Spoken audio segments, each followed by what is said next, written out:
देखो, जो सीधे पेड़ होते हैं ना, उनको काट दिया जाता है, और वो पेड़ जो घुमावदार हैं, टेढ़े मेढ़े हैं, झुके हुए हैं, उनको छोड़ दिया जाता है।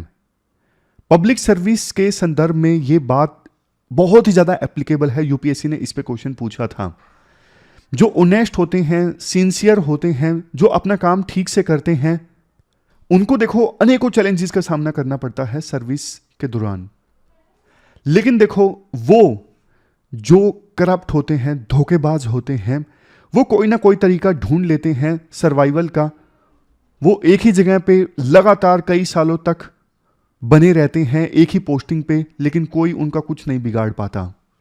आपको क्या लगता है, जो सिंसियर और ऑनेस्ट हैं, उन्हें भी डिसीटफुल प्रैक्टिसेस अपनानी चाहिए सर्वाइवल के लिए? देखो, जो ऑनेस्ट लोग हैं ना, उनको भी थोड़ा डिप्लोमेटिक तो होना चाहिए। डिप्लोमेटिक मतलब बिना कोई अनएथिकल काम किए, बिना नेशनल इंटरेस्ट के साथ कॉम्प्रोमाइज किए सरवाइव करना सीख लेना चाहिए। क्योंकि देखो, ऐसे लोगों को डिपार्टमेंट्स की, ऐसे लोगों को सरकार को, समाज को जरूरत होती है। इन्हीं लोगों के भरोसे वास्तव में सरकार चलती है, जो कुछ ना कुछ जनता के बारे में सोचते हैं, कुछ पॉलिसीज प्रोग्राम्स लेकर आते हैं, उनको इफेक्टिवली इंप्लीमेंट करते हैं। वैसे देखो, इस कोर्ट को ना एक अलग एंगल से देखें। वो लोग जो थोड़े इनोसेंट होते हैं, थोड़े स्ट्रेट फॉरवर्ड होते हैं, अगर पब्लिक सर्विस से हट के इसे देखें, नॉर्मल लाइफ में जो लोग थोड़े इनोसेंट होते हैं, स्ट्रेट फॉरवर्ड होते हैं, उनको लोग दबा लेते हैं, उनको लोग धोखा दे देते हैं। लेकिन जो चुपड़ी चुपड़ी बातें करें, जो ऊपर से कुछ और अंदर से कुछ और, वो अपना इंटरेस्ट साध लेते हैं। जो स्ट्रेट फॉरवर्ड हैं, ऑनेस्ट हैं, वो धोखा खा जाते हैं। लेकिन वास्तव में ऐसे लोग कई बार आपका भला चाह रहे होते हैं। लेकिन आजकल स्ट्रेट फॉरवर्डनेस और इनोसेंस कोई पसंद नहीं करता। आपकी क्या राय है इस बारे में, आप बताइए कमेंट बॉक्स में। डिस्कशन हम स्टार्ट करें। आज देखो, बहुत सारे अच्छे अच्छे आर्टिकल्स हम डिस्कस करेंगे। सबसे पहले चाइल्ड मैरिज से संबंधित आर्टिकल हम डिस्कस करेंगे। दूसरे नंबर पे आर्टिकल हम डिस्कस करेंगे सिक्योरिटी से संबंधित। दो आर्टिकल्स हैं, एक पार्लियामेंट में सिक्योरिटी ब्रीच, एक मैरीटाइम सिक्योरिटी। तीसरे नंबर पे आर्टिकल हम डिस्कस करेंगे ह्यूमन वर्सेस एनिमल कन्फ्लिक्ट से संबंधित। चलिए डिस्कशन स्टार्ट करते हैं। इसके बाद नेक्स्ट आर्टिकल हमारे देश में चाइल्ड मैरिजेस से संबंधित है। आप जीएस पेपर सेकंड के इस टॉपिक से आर्टिकल को रिलेट कर सकते हो। हाल ही में देखो, एक रिपोर्ट पब्लिश हुई लांसेट ग्लोबल हेल्थ की। इन्होंने ये बोला, हमारे देश में ना अभी भी 5 में से 1 लड़की की शादी जो है ना, वो बचपन में ही हो जाती है। लीगल एज जो है लड़कियों की शादी के लिए 18 साल, उससे पहले ही हो जाती है। इसके अलावा हर 6 में से 1 लड़के की शादी 21 साल जो लीगल एज है लड़कों की शादी के लिए, उससे पहले ही हो जाती है। वैसे देखो, सरकार एक बिल लेके आई थी लड़कियों की शादी की लीगल एज को 18 से बढ़ा के 21 करने के लिए, लेकिन वो बिल पास नहीं हुआ। और क्या कुछ है इस रिपोर्ट में, इस रिपोर्ट की कुछ और मुख्य बातें देखो। हमारे देश में चाइल्ड मैरिजेस पिछले कुछ सालों में काफी कम हो गई हैं, लेकिन अब जाके ना उतना तेजी से चाइल्ड मैरिजेस कम नहीं हो रही है, रेट बिल्कुल स्टैग्नेट हो गई है। जैसे देखो, एग्जाम्पल के तौर पे 2006 से लेकर 2016 के बीच में चाइल्ड मैरिजेस में बहुत ज्यादा कमी देखने को मिली, लेकिन उसके बाद रेट कम नहीं हुआ। थोड़ा और डिटेल में जाते हैं। 1993 से लेकर 2021 के बीच लड़कियों के लिए चाइल्ड मैरिज 49.4% से घट के 22.3% हो गई, और लड़कों के लिए 2006 से 2021 के बीच में 7.1% से घट के 2.2% हो गई। हमारे देश में ना सभी राज्यों में 1993 से लेकर 2021 के बीच में चाइल्ड मैरिज की जो रेट है वो कम हुई, एक्सेप्ट मणिपुर, वहां पे कम नहीं हुई। त्रिपुरा और मणिपुर 2 ऐसे राज्य हैं जहां पे देखो 2016 से लेकर 2021 के बीच में चाइल्ड मैरिज घटने के बजाय बढ़ गई। अलग अलग राज्यों में ना चाइल्ड मैरिज की जो रेट है वो अलग अलग है। बिहार में 16.7%, वेस्ट बंगाल में 15.2%, यूपी में 12.5%, महाराष्ट्र में 8.2%। ये हमने लड़कियों की बात की, लड़कियों के लिए चाइल्ड मैरिज रेट। और लड़कों के लिए गुजरात में 29%, बिहार में 16.5%, ये लड़कों के लिए है। मतलब इतने % लड़कों की शादी जो है वो 21 से पहले हो जाती है। एक चीज आप देखोगे, अब कंपेयर आप करोगे ना, जैसे यूपी और मणिपुर को या फिर त्रिपुरा को। यूपी में चाइल्ड मैरिज की जो रेट है लड़कियों के लिए वो मणिपुर या त्रिपुरा से कम है, लेकिन पॉपुलेशन यूपी की इतनी ज्यादा है कि इसका 12.5% भी एक बड़ा नंबर है। समझ गए? मतलब चाइल्ड मैरिज ज़्यादा प्रिवेलेंट है त्रिपुरा में, लेकिन बर्डन ज़्यादा यूपी पर है क्योंकि यूपी की पॉपुलेशन ज़्यादा है। एब्सोल्यूट नंबर यूपी में ज़्यादा निकल के आएगा, ये राइटर का कहना है। चाइल्ड मैरिज को लेकर कंसर्न्स क्या हैं? चाइल्ड मैरिज देखो, लड़कियों के बहुत सारे ह्यूमन राइट्स को वायलेट करता है। लड़कों के भी राइट्स वायलेट होते हैं, लेकिन लड़कियों की चूंकि चाइल्ड मैरिज ज़्यादा होती है तो उनका right to education, right to protection from mental और physical abuse including rape and sexual exploitation, ये सारे जो राइट्स हैं वो वायलेट होते हैं। ये अगेंस्ट जेंडर इक्वलिटी है, क्योंकि देखो खास करके लड़कियों की जब शादी होती है ना, बचपन में ही पूरी तरह से मेल के ऊपर डिपेंडेंसीज आ जाती हैं, और इसके अलावा फ्यूचर जनरेशन्स पर भी इम्पैक्ट पड़ता है।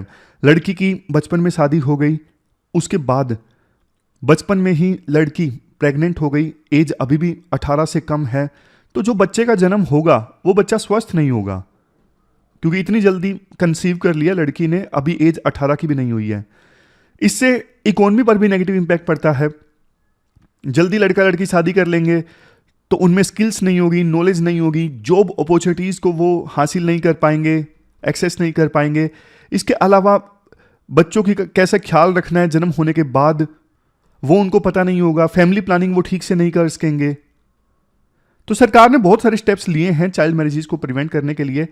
चाइल्ड मैरिज रिस्ट्रेंट एक्ट 1978 आया, इसमें बता दिया गया कि लड़कियों की शादी के लिए मैरिज जो लीगल एज है वो 18 है और लड़कों के लिए 21 है।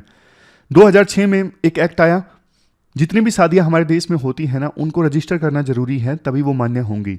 नेक्स्ट, सबला प्रोग्राम, ये वुमेन एंड चाइल्ड मिनिस्ट्री का प्रोग्राम है। इसमें 11 से 18 एज की लड़कियों को ना उनके राइट्स के बारे में बताया जाता है कि आपके क्या लीगल राइट्स हैं, including prohibition of child marriage act 2006। Even देखो पोक्सो एक्ट 2012 भी है। अगर किसी माइनर के साथ में सेक्सुअल कॉन्टैक्ट होता है ना, तो इसे रेप माना जाएगा पोक्सो एक्ट के अंतर्गत। इवन देखो 18 से कम की एज में अगर लड़की की शादी हो भी जाती है ना, तो सेक्सुअल कॉन्टैक्ट करने पर इसे रेप समझा जाएगा। इवन शादी हो गई है, परिवार वालों के द्वारा कर दी गई है, तो भी। सरकार ने हेल्पलाइंस दी हैं, अलग से चाइल्ड लाइन हेल्पलाइन है 1098, 24x7 हेल्पलाइन है बच्चों के लिए, इमरजेंसी सिचुएशन में यूज कर सकते हैं इस हेल्पलाइन का। इसके बाद नेक्स्ट है national commission for protection of child rights and यानी NCPCR। ये वो कमीशन है जो बच्चों की मैरिजेज और बच्चों के हित से संबंधित दूसरे मसलों पर काम करता है, दूसरे मसलों पर एक्टिविटीज कंडक्ट करता है और प्रोग्राम्स चलाता है। वे फॉरवर्ड में देखो ये कहा जाता है, सरकार का टारगेट ये है 2023 तक हमारे देश में चाइल्ड मैरिजेस को पूरी तरह से एलिमिनेट कर दिया जाए। तो इसके लिए नेशनल लेवल पे और स्टेट लेवल पे पॉलिसीज को और ज़्यादा मजबूत करने की आवश्यकता है। और चाइल्ड मैरिजेस को पूरी तरह से खत्म करना है ना, मल्टी प्रोन्स्ड अप्रोच की आवश्यकता है। मतलब सिर्फ 2-3 स्टेप लेने से काम नहीं चलेगा। आप एजुकेशन पे अच्छे ढंग से काम करो, पब्लिक इंफ्रास्ट्रक्चर फैसिलिटीज इंप्रूव करो, सोशल अवेयरनेस फैलाओ, इनइक्वालिटीज दूर करो। कानून स्ट्रोंग है, लेकिन उनका इम्प्लीमेंटेशन स्ट्रोंग होना चाहिए, ताकि डर पैदा हो कि देखो चाइल्ड मैरिज की तो नुकसान हो जाएगा, बहुत बड़ा सजा भी हो सकती है। बेस्ट प्रैक्टिसेस अपनाओ। अगर किसी एक राज्य ने अच्छा काम किया है, जैसे देखो 2011 में शिवराज पाटिल कमेटी ने ना रिकमेंडेशंस दी थी चाइल्ड मैरिज को एलिमिनेट करने के लिए, तो इससे कर्नाटक में चाइल्ड मैरिजेस के केसेस काफ़ी कम हो गए हैं। तो दूसरे राज्य को सीखना चाहिए कि कर्नाटक ने कैसे चाइल्ड मैरिजेस के केसेस कम किए और हम कैसे कर सकते हैं। मतलब बेस्ट प्रैक्टिसेस जो हैं अलग अलग जगहों पर, उनसे सीखने की आवश्यकता है। इसके बाद देखो सिक्योरिटी से संबंधित जो 2 आर्टिकल्स हैं ना, उनको डिस्कस कर लेते हैं। पहला तो इंडिया की मैरीटाइम सिक्योरिटी से संबंधित, आप GS पेपर 3 के इस टॉपिक से आर्टिकल को रिलेट कर सकते हो। कंटेक्स्ट हमने 2 दिनों पहले डिस्कस किया था। ये जो रेड सी का एरिया है ना, यहाँ पे हाउथीस काफ़ी एक्टिव हैं। इजराइल गजा के बीच में, इजराइल और हमास के बीच में जो वार चल रहा है, और इजराइल ह्यूमैनिटेरियन एड नहीं आने दे रहा है गजा में, इसके विरोध में हाउथीज ने यह बोला कि रेड सी से इजराइल के जो शिप्स गुजरेंगे ना, उन पे हम अटैक करेंगे। बट देखो वो तो बाकी देशों के शिप्स को भी निशाना बना रहे हैं इस एरिया में, जिसकी वजह से काफ़ी नुकसान हो रहा है। हमने डिस्कस किया था कि घूम के शिप्स जा रहे हैं अफ्रीका से होके, उनको काफ़ी लंबा पड़ रहा है, चीज़ें महंगी होंगी, काफ़ी नुकसान होगा इससे। इस इशू पे ना अभी एक इनिशिएटिव बना है मल्टीनेशनल सिक्योरिटी इनिशिएटिव, और ऑपरेशन चलाया गया है 10 से ज़्यादा देशों के द्वारा मिलकर। ऑपरेशन का नाम है operation prosperity guardian. US led ये इनिशिएटिव है जिसमें UK, Bahrain, Canada, France, Italy, Netherland, Norway, Spain, Seychelles, ये सारे देश पार्टिसिपेट कर रहे हैं। मकसद ये है इस इनिशिएटिव का कि ये रेड सी वाला एरिया है ना, यहां पे पीस इस्टेब्लिश की जाए और हौथीज दूसरे शिप्स को तंग ना कर पाए, ये इंश्योर करना। अब देखो इंडिया के लिए मैरीटाइम सिक्योरिटी कितनी इंपॉर्टेंट है, इंडिया क्या कर रहा है, क्या चैलेंजेस हैं, इस पे यूपीएससी क्वेश्चन पूछ सकती है।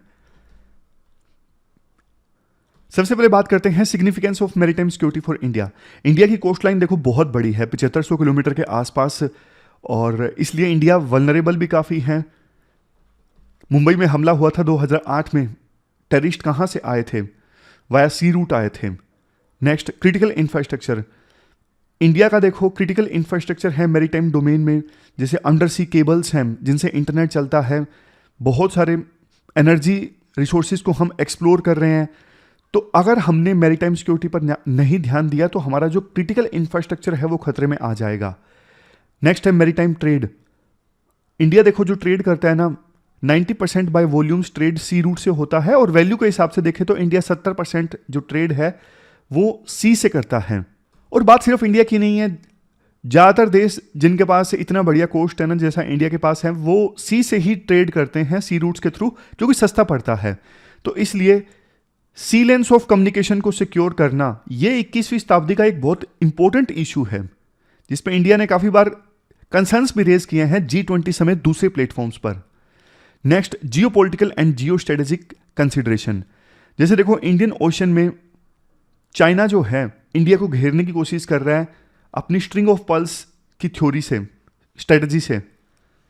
इस स्ट्रेटजी में क्या है, चाइना देखो इंडिया को घेरने के लिए ना इंडिया के पड़ोसी देशों में पोर्ट्स इस्टेब्लिश करता जा रहा है, जैसे श्रीलंका में हम्बनटोटा पोर्ट, ग्वादार पोर्ट, पाकिस्तान में, ताकि समय आने पर इन पोर्ट्स को मिलिट्री फैसिलिटीज के लिए यूज किया जा सके और यहीं से इंडिया के ऊपर अटैक किया जा सके।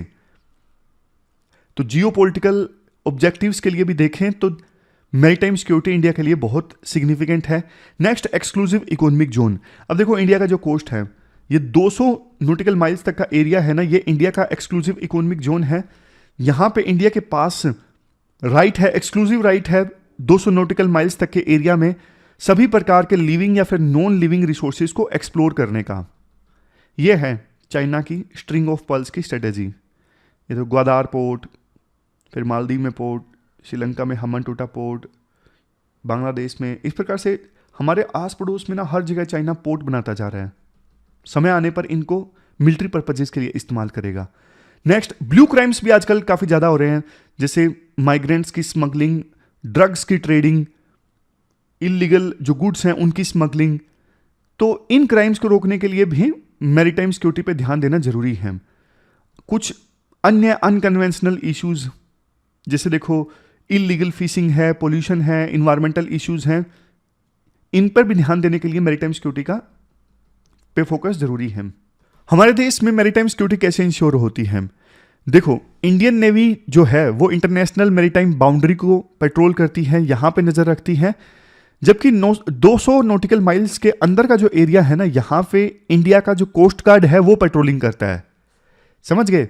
जैसे इंडिया बांग्लादेश के बीच में इंटरनेशनल मैरीटाइम बाउंड्री है, अब वहां पे बाउंड्री लाइन पे तो इंडियन नेवी पेट्रोलिंग करेगी, लेकिन जैसे ये कोस्ट है 200 नॉटिकल माइल्स तक के अंदर का जो एरिया है यहां पे फिर कोस्ट गार्ड पेट्रोलिंग करता है। इसके अलावा देखो कोस्ट के 12 नॉटिकल माइल्स तक का जो एरिया है ना, वहां पे स्टेट की जो कोस्टल पुलिस है वो भी पेट्रोलिंग करती है।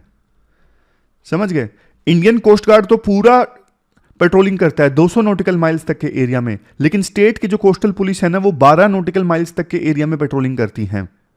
कई जगह पे देखो बीएसएफ भी तैनात है, जैसे गुजरात में सरक्रीक, वहां पे थोड़ा डिस्प्यूट है इंडिया पाकिस्तान के बीच में, तो वहां पे बीएसएफ को तैनात किया गया है, और वेस्ट बंगाल के सुंदरबंस में भी बीएसएफ तैनात है।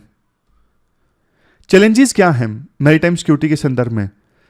देखो ज्यूरिडिक्शन को लेकर काफी बार कंफ्यूजन रहती है, जैसे अभी हमने देखा 12 नॉटिकल माइल्स तक का एरिया में स्टेट की कोस्टल पुलिस है, फिर 200 नॉटिकल माइल्स तक के एरिया में इंडियन कोस्ट गार्ड है, फिर बाउंड्री पे इंडियन नेवी है, कोऑर्डिनेशन में बहुत दिक्कत आती है, इतनी सारी एजेंसीज वहां पे तैनात हैं। और देखो, जब कोई अटैक हो जाए, सिंगल कमांड ना हो, कोऑर्डिनेशन ना हो, तो फिर इफेक्टिवली हम काउंटर नहीं कर पाते उस अटैक को। और जो बात कर रहे हैं ना कोस्ट गार्ड की, इंडियन कोस्ट गार्ड, इवन देखो इंडियन नेवी और कोस्ट गार्ड के बीच में कोऑर्डिनेशन की दिक्कत आती है। जैसे जो इंडियन नेवी है वो देखो डिपार्टमेंट ऑफ मिलिट्री अफेयर्स के अंदर काम करती है, लेकिन इंडियन कोस्ट गार्ड जो है उनको मिनिस्ट्री ऑफ डिफेंस के अंडर डाला गया।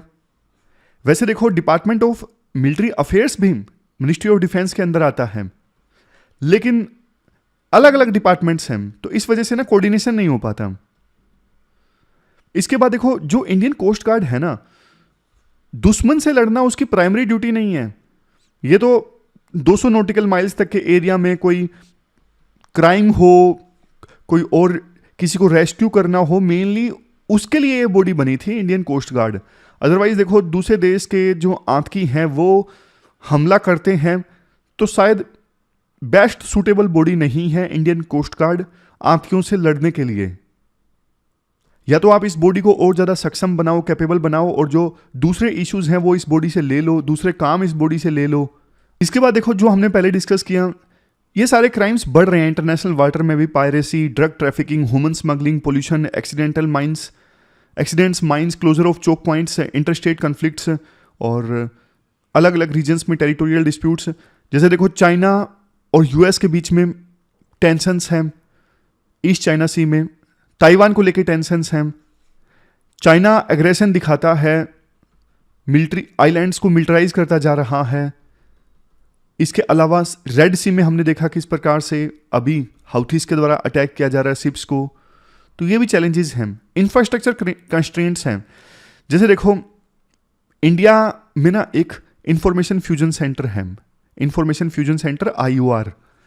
अब इस सेंटर में जो कि गुरुग्राम में है, विभिन्न देशों के जो लाइजनिंग वाले ऑफिसर्स हैं ना वो बैठते हैं, मिल के काम करता है ये सेंटर। इंडियन ओशन से संबंधित ना इंफॉर्मेशन कलेक्ट करता है, कौन सा शिप जा रहा है, कौन सा आ रहा है, कोई खतरा तो नहीं है, सारी चीज़ें, सारी इंफॉर्मेशन इस सेंटर में बैठ के कंपाइल की जाती हैं। तो अलग अलग देशों के ऑफिसर यहाँ पे बैठते हैं, तो उन देशों को भी ये इंफॉर्मेशन मिल जाती है। लेकिन अब कुछ देश ये बोल रहे हैं कि हमारा भी यहाँ पे लाइजनिंग वाला ऑफिसर बैठने दीजिए। इंडिया कहता है कि अभी हमारे पास स्पेस नहीं है, इंफ्रास्ट्रक्चर नहीं है, बाद में आपके ऑफिसर को हम आने देंगे। कुछ इनिशिएटिव्स जो इंडिया ने चलाए हैं मैरीटाइम सिक्योरिटी को इंश्योर करने के लिए, सागर मतलब security and growth for all in the region, मतलब सभी देशों की सिक्योरिटी सुनिश्चित हो, इंडियन ओशन में सभी देशों की ग्रोथ सुनिश्चित हो। उसी प्रकार का इनिशिएटिव है, इंडो पैसिफिक के लिए है, इंडो पैसिफिक ओशन इनिशिएटिव। इसमें क्या है, जितने भी देश हैं उन सब के लिए सिक्योरिटी एंड स्टेबिलिटी को सुनिश्चित करना, ये मकसद है इंडो पैसिफिक ओशन इनिशिएटिव का। फिर ये information fusion centre Indian Ocean region, ये तो मैंने आपको बताया गुरुग्राम में है, और मकसद ये है मैरीटाइम सिक्योरिटी सेंटर है एक प्रकार से, मैरीटाइम सिक्योरिटी से संबंधित सारी जो इंफॉर्मेशन है वो कंपाइल होती है इस सेंटर में। इंडियन नेवी के द्वारा ये होस्ट किया जाता है और अलग अलग देश अपना ऑफिसर यहाँ पे भेजते हैं। Next, Indo Pacific partnership for maritime domain awareness initiative. देखो ये एक टेक्नोलॉजी और ट्रेनिंग इनिशिएटिव है ताकि इंडो पैसिफिक रीजन में ना मैरीटाइम डोमेन से संबंधित सारी इंफॉर्मेशन कलेक्ट की जा सके और अवेयरनेस फैलाई जा सके, मतलब समुद्र में कहाँ पे क्या है, सारी मैरीटाइम इंफॉर्मेशन। नेक्स्ट है shared awareness and deconfliction programme. देखो ये प्रोग्राम इसलिए चलाया गया ताकि हाई लेवल पे विभिन्न देशों की मैरीटाइम फोर्सेस के बीच में इंफॉर्मेशन शेयर हो और कन्फ्लिक्ट को कम से कम किया जा सके। एक कोलंबो सिक्योरिटी कॉन्क्लेव है जिसमें 3 देश हैं, इंडिया, श्रीलंका, मॉरिशस और मालदीव, चौथा बाद में ऐड हुआ। यह भी इंडियन ओशन रीजन में सिक्योरिटी एंड स्टेबिलिटी सुनिश्चित करने के लिए है। अब देखो वे फॉरवर्ड की बारी आती है, 3-4 सजेशन है क्या करना चाहिए। मैरीटाइम सिक्योरिटी के लिए अलग से फोर्स होनी चाहिए, मतलब अभी जो इंडियन कोस्ट गार्ड के द्वारा बहुत सारे फंक्शंस परफॉर्म किए जाते हैं उन फंक्शंस को आप कम कर दो और मैरीटाइम गार्डिंग के लिए अलग से स्पेशल फोर्स होनी चाहिए। और इसके अलावा यूनिफाइड स्ट्रक्चर होना चाहिए ताकि कोऑर्डिनेशन अच्छे से होए आवश्यकता पड़ने पर। जैसे देखो यूनाइटेड नेशंस सिक्योरिटी काउंसिल है, उसी प्रकार से मैरीटाइम सिक्योरिटी इंश्योर करने के लिए अलग से UN बॉडी होनी चाहिए। इशू स्पेसिफिक ग्रुप्स भी बनने चाहिए, जैसे रेड सी के लिए अलग से एक ग्रुप बना है अभी 10 से ज़्यादा देशों का। इनोवेटिव टेक्निक्स का इस्तेमाल किया जाए, ये तो हो ही रहा है। जैसे देखो ड्रोन्स एंड सैटेलाइट्स का इस्तेमाल सिक्योरिटी इंश्योर करने के लिए, तो ये सिक्योरिटी से, मैरीटाइम सिक्योरिटी से संबंधित आर्टिकल हमने डिस्कस किया। अब देखो पार्लियामेंट में जो सिक्योरिटी ब्रीच हुआ ना, उसके बारे में ये आर्टिकल है यशोवर्धन आजाद का। ये बोलते हैं देखो इतनी बड़ी सिक्योरिटी ब्रीच हुई पार्लियामेंट में, उसके पीछे पॉलिटिक्स हुए बिना हमें ना ऑनेस्टी के साथ में कारणों को एनालाइज करना चाहिए। इतनी ज़बरदस्त सिक्योरिटी है, खास करके 2001 में हुए हमले के बाद, तो फिर प्रोटेस्टर्स कैसे पहुंच गए पार्लियामेंट के अंदर। तो राइटर कहते हैं देखो फ्रिस्किंग वगैरह तो होती हैं, जैसे एयरपोर्ट पे होती है, मेट्रो पे होती है, बट जो मेटल डिटेक्टर्स लगे होते हैं ना, वो मेटल्स को डिटेक्ट करते हैं। और जो प्रोटेस्टर्स हैं ना, अंदर प्लास्टिक लेके गए और जूते तो उतरवाते नहीं हैं। पार्लियामेंट में जाते वक्त विजिटर्स के जूते नहीं उतरवाते थे। अब वहां पे जो जवान तैनात थे, उनकी गलती नहीं कह सकते कि उन्होंने जाने दिया। उनको जैसे इंस्ट्रक्शंस हैं काफी समय से, वो वैसे ही एक्ट कर रहे थे। तो ये तो देखो सिक्योरिटी मैकेनिज्म की दिक्कत थी। अब देखो विदेशों में जो एयरपोर्ट्स है ना, वहां पे बैक स्कैनर लगे हैं जो प्लास्टिक को भी पकड़ लेते हैं। लेकिन इतने सालों से हमारे देश में इसकी मांग नहीं उठाई गई कि हमें भी ये स्कैनर्स चाहिए, ताकि प्लास्टिक और लकड़ी वगैरह जो भी है उनको भी हम डिटेक्ट कर सकें। देखो लोकसभा और राज्यसभा, मतलब पूरी पार्लियामेंट की सिक्योरिटी सुनिश्चित करने के लिए ना जॉइंट सेक्रेटरी की एक पोस्ट होती है। वो जॉइंट सेक्रेटरी की पोस्ट ना वैकेंट है काफी समय से। अब किसको दोष दें? वैसे जॉइंट सेक्रेटरी की पोस्ट फिल भी होती, कोई ऑफिसर होते भी सही, तो भी वो पूरी तरह से पोस्ट ना मिनिस्ट्री ऑफ होम अफेयर के ऊपर डिपेंडेंट है, लेटेस्ट टेक्नोलॉजी के लिए और किसी दूसरे रिसोर्स के लिए। अब देखो कायदे से ना ये मिनिस्ट्री ऑफ होम अफेयर का काम है कि वो जाए विदेशों में, देख देख के आए कि कहां पे लेटेस्ट टेक्नोलॉजी आई है जो हमें अपनाने की आवश्यकता है। वैसे एयरपोर्ट पे ना अगले साल जून के आसपास से नई मशीनें आ जाएंगी, full body scanner and computer tomography x-ray machines.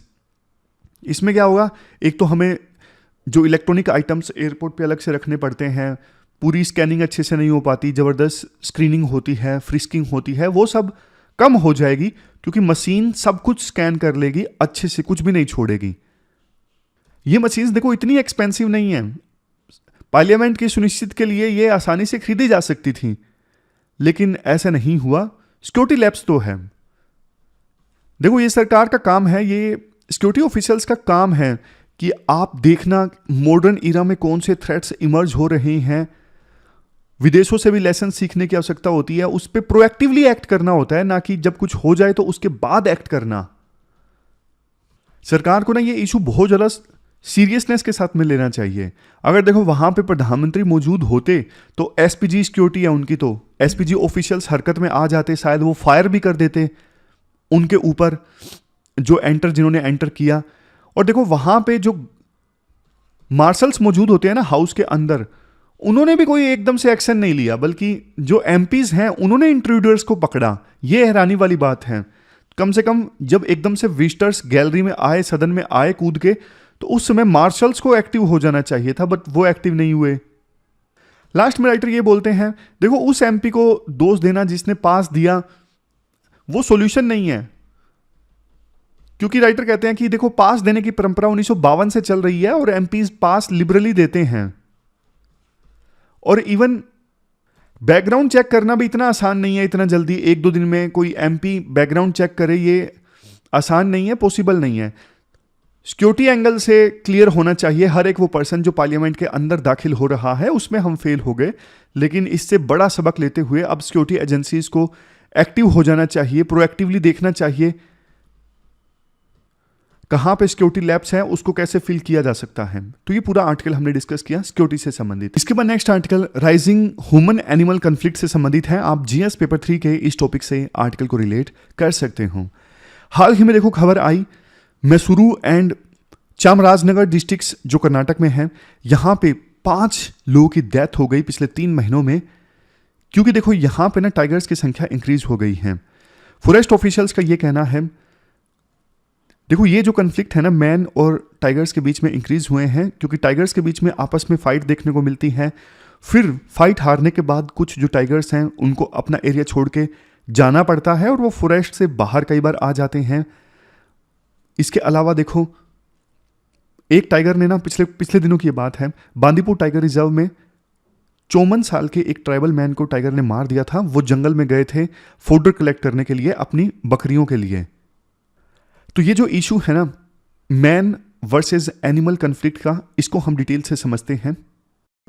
The human-animal conflict around Sakleshpur Alur region of the district has claimed many lives. The government is considering the human-animal conflict as a serious issue in Assam. The efforts to reduce man-animal conflict in Rajaji National Park. इसके बाद हम कुछ regions की बात करते हैं जिनकी वजह से ह्यूमन बींग्स और एनिमल्स के बीच कन्फ्लिक्ट लगातार इंक्रीज हो रहे हैं। देखो सबसे पहला और कॉमन रीजन ये है, एनिमल्स का जो हैबिटेशन है वो सिकुड़ रहा है। ह्यूमन बींग्स की बढ़ती आबादी के कारण और डेवलपमेंट एक्टिविटीज के कारण जंगलों को काटा जा रहा है। इसका परिणाम ये निकलता है एनिमल्स के लिए जंगलों में रहने के लिए एरिया कम हो जाता है और जाने अनजाने वो जंगल से बाहर आ जाते हैं और उनका सामना होता है ह्यूमन बींग्स से। इसके बाद नेक्स्ट रीजन है डिस्टर्ब्ड फूड चेन्स। देखो कुछ एनिमल्स पर तो सरकार ने काफी फोकस किया है, फॉर एग्जांपल टाइगर। ऐसे एनिमल्स की संख्या पहले के अपेक्षाकृत इंक्रीज हुई है, लेकिन अब बड़े हुए टाइगर्स की जो संख्या है उनके लिए पर्याप्त मात्रा में प्रे नहीं है, शिकार नहीं है, तो उन्हें मजबूरी में जंगल से बाहर आना पड़ता है शिकार की तलाश में, और इस वजह से उनका ह्यूमन बीइंग से सामना हो जाता है। यहां पे कन्फ्लिक्ट जनरेट होता है। नेक्स्ट देखो, जैसा हमने डिस्कस किया, बढ़ती हुई आबादी के कारण जंगलों के तुरंत बाहर जैसे national parks, wild life sanctuaries, उनके तुरंत आउटसाइड वाले एरिया में आपको खेत देखने को मिल जाएंगे। अब काफी सारे एनिमल्स ऐसे हैं जैसे एलिफेंट्स, वो जब खेतों में खड़ी किसानों की फसलों को खाते हैं जो कि उनको काफी न्यूट्रिशियस लगती है, तो ऐसी सिचुएशन में किसानों के बीच और एलिफेंट्स के बीच कन्फ्लिक्ट पैदा हो जाता है। नेक्स्ट पॉइंट, जब देखो फॉरेस्ट में सूखा आता है या फिर बाढ़ आती है और कोई दूसरे प्रकार की कैलेमिटी आती है, तब भी जानवर खाने की तलाश में, पानी की तलाश में और शेल्टर की तलाश में जंगलों से बाहर आ जाते हैं और कन्फ्लिक्ट पैदा हो जाता है। Next point, accidental deaths. अब जैसे देखो डेवलपमेंट एक्टिविटीज बढ़ी हैं, इंफ्रास्ट्रक्चर इंक्रीज हुआ है, तो बहुत से जंगल ऐसे हैं जिनके बीचों बीच रेलवे लाइन गुजरती हैं, रोड गुजरते हैं, इलेक्ट्रिक वायर्स गुजरती हैं, तो कई बार एक्सीडेंटल डेथ्स भी एनिमल्स की हो जाती हैं, जैसे ट्रेन के नीचे आने से, किसी व्हीकल के नीचे आने से या फिर करंट लगने से। तो ये हमने बात की रीजन्स की। अगर देखो अब कंसिक्वेंसेस की बात करें, इन बढ़ते कन्फ्लिक्ट्स का कंसिक्वेंस क्या निकलता है। देखो जाने तो दोनों की जाती ही हैं, एनिमल्स की भी और ह्यूमन बींग्स की भी, लेकिन इन कन्फ्लिक्ट्स के कारण फॉरेस्ट में और फॉरेस्ट के आसपास जो लोग रहते हैं उनकी एनिमल्स के प्रति एक नफरत का भाव पैदा हो जाता है, जिसकी वजह से कन्फ्लिक्ट्स और ज़्यादा होने लगते हैं और ये विशियस साइकिल चल पड़ता है। कुछ लोग देखो इसे एक डिबेट की शक्ल दे देते हैं, ह्यूमन बींग्स वर्सेस एनिमल्स। देखो अर्थ पर जितना हक ह्यूमन बींग्स का है उतना ही हक एनिमल्स का ही है, तो हमें ऐसा तो कोई रास्ता निकालना ही होगा जिससे दोनों को एग्जिस्ट कर सकें। वैसे छोटे छोटे और भी पॉइंट्स आप लिख सकते हो, जैसे प्रॉपर्टी का नुकसान होता है, जैसे खड़ी फसल जो है वो बहुत बार नीलगाय या फिर एलिफेंट्स जो हैं उनको नुकसान पहुंचा देते हैं। लेकिन क्वेश्चन ये उठता है, क्या सरकार कुछ कर रही है इन बढ़ते कन्फ्लिक्ट्स को रोकने के लिए? अगर आंसर हाँ है, तो फिर ये कन्फ्लिक्ट्स आखिरकार रुक क्यों नहीं रहे हैं और क्या और किया जाना चाहिए? लेकिन क्या किया जाना चाहिए वो हम बाद में डिस्कस करेंगे। अभी बात करते हैं सरकार आखिरकार कर क्या रही है। हाल ही में national board of wild life की एक स्टैंडिंग कमेटी के द्वारा एक एडवाइजरी को अप्रूवल दिया गया ह्यूमन वाइल्ड लाइफ कन्फ्लिक्ट को टैकल करने के लिए, जिसमें देखो सबसे ज्यादा मुख्य बात यह है जो लोकल ग्राम पंचायत हैं उनको ज्यादा शक्तियां दी जाएं, उनको एम्पावर किया जाए। वाइल्ड लाइफ प्रोटेक्शन एक्ट 1972 के सेक्शन 11 क्लास 1B के तहत जो वाइल्ड एनिमल्स प्रॉब्लम क्रिएट करते हैं उनसे निपटने के लिए समझ गए, मतलब लोकल पंचायत को ज़्यादा इन्वॉल्व किया जाए प्रॉब्लमेटिक वाइल्ड लाइफ एनिमल्स से डील करने के लिए। दूसरा, जंगल के अंदर ही प्रॉपर वाटर सोर्सेज और फोडर की व्यवस्था की जाए ताकि खाने की तलाश में जो एनिमल्स हैं वो जंगल से बाहर ना आए। अगर देखो एनिमल्स फसल को नुकसान पहुंचा भी देते हैं तो प्रधानमंत्री फसल बीमा योजना के तहत किसानों को क्रॉप कंपनसेशन जल्द से जल्द मिलना चाहिए। और काफ़ी बार जो ह्यूमन बींग्स और एनिमल्स के बीच कन्फ्लिक्ट के कारण इंसान की जान चली जाती है तो उसके लिए भी फैमिली को कंपनसेशन जल्द से जल्द मिलना चाहिए। इनिशियल अमाउंट तो 24 घंटे के अंदर मिलना चाहिए।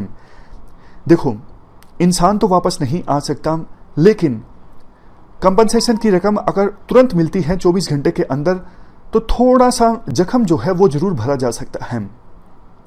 नेक्स्ट, बहुत बार जैसा होता है कि एक्सीडेंट्स के कारण एनिमल्स की डेथ हो जाती है, तो इसके लिए प्रॉपर बैरियर लगा के रखा जाए, अर्ली वार्निंग सिस्टम की भी व्यवस्था की जाए।